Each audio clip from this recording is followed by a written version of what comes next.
Well, good morning, everyone. Hope you're having a great start to your day so far. Here we sit, the morning of the FOMC meeting conclusion, and that's obviously our big ticket item for the day. That's the thing that has an opportunity to move these markets and potentially make us see a lot more green than we're seeing this morning.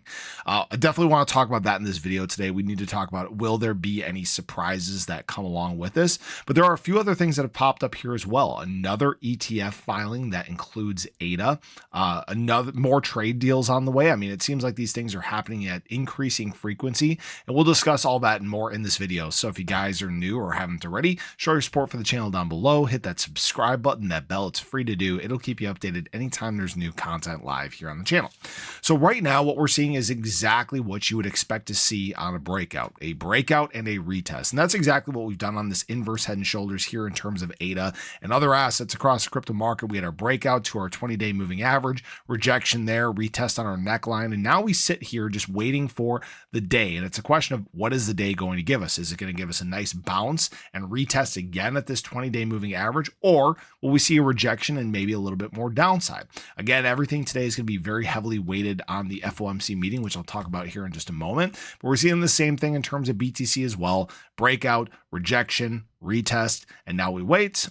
Ethereum, same thing, breakout, rejection, retest, and we wait. So we're seeing a lot of consistency throughout the crypto market. ADA is moving along with everything else. That's what you need to know.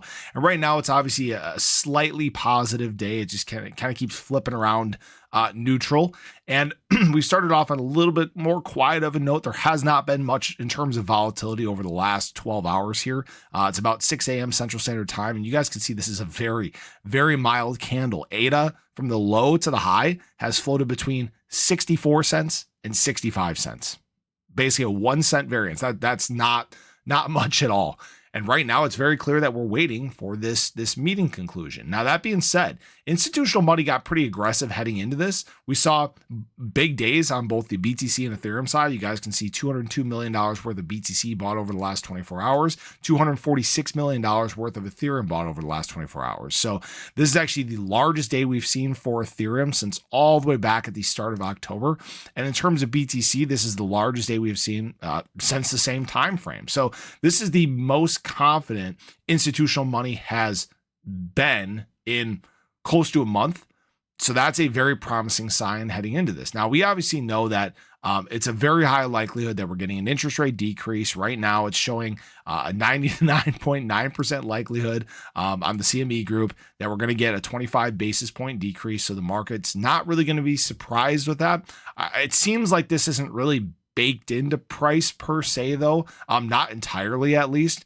And the question is are we actually going to get a little bit more of a surprise? Will we actually get some hinting at QT ending? That's actually what there's a little bit of speculation about right now, is that the Fed may actually signal a pretty dramatic shift coming in the not so distant future. Actually, right now, poly market odds are that we are going to see a 75 basis point decrease by the end of the year. So they're saying 3 more rate cuts this year, but that's strange because obviously there's only 2 more FOMC meetings. So that means right now people are thinking that one of these 2 meetings is in fact going to be a 50 basis point decrease, whether that's this one or the next one. And frankly, it wouldn't surprise me if we did get that kind of surprise. The reason why is the jobs market is cooling pretty aggressively. For example, Amazon cutting up to 30,000 corporate jobs, Accenture laying off 11,000 employees, Target cutting about 1,000 jobs, GM letting go of 200 salaried workers. These are some pretty high-end positions that are showing some significant job market cooling, and the Fed has to react to this at some point. Now, because we're in the government shutdown, I would expect that today would probably still be a 25 basis point decrease. They're probably not going to be terribly aggressive heading into this, but we'll have to watch and wait and see what happens. But that's obviously our big thing for the day. But where things could get even more exciting is that there right now are more filings for ETF products. Actually, Rex Osprey just announced their Osprey Top 10 Crypto Index ETF, which does, in fact, go figure, include ADA. ADA has been included in many of these basket ETFs that have been filed for. So this marks probably the I don't know, 7th one that ADA could in fact be included in. And I've seen people complain, oh, ADA doesn't have a spot ETF. Well, it's in pretty much every one of these basket ETFs. So I would think at some point in the not so distant future, we are going to see the ADA spot ETFs themselves be approved. That's a pretty big deal.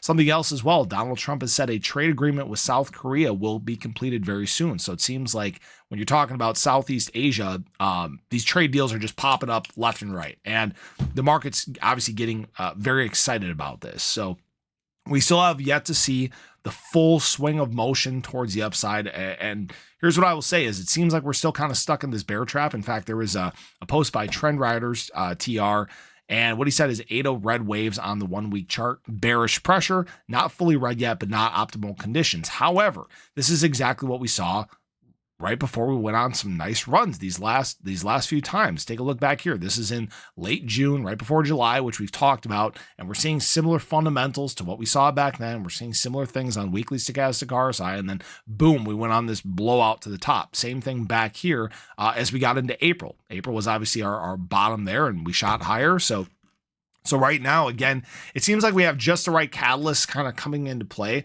right as we have the market dealing with less and less selling pressure, if that makes sense. There are still bears out there. They're still trying to suppress things, but it's a question of can you suppress things enough to keep this money that's been sidelined for that much longer? It's showing signs of actually wanting to re-enter the space.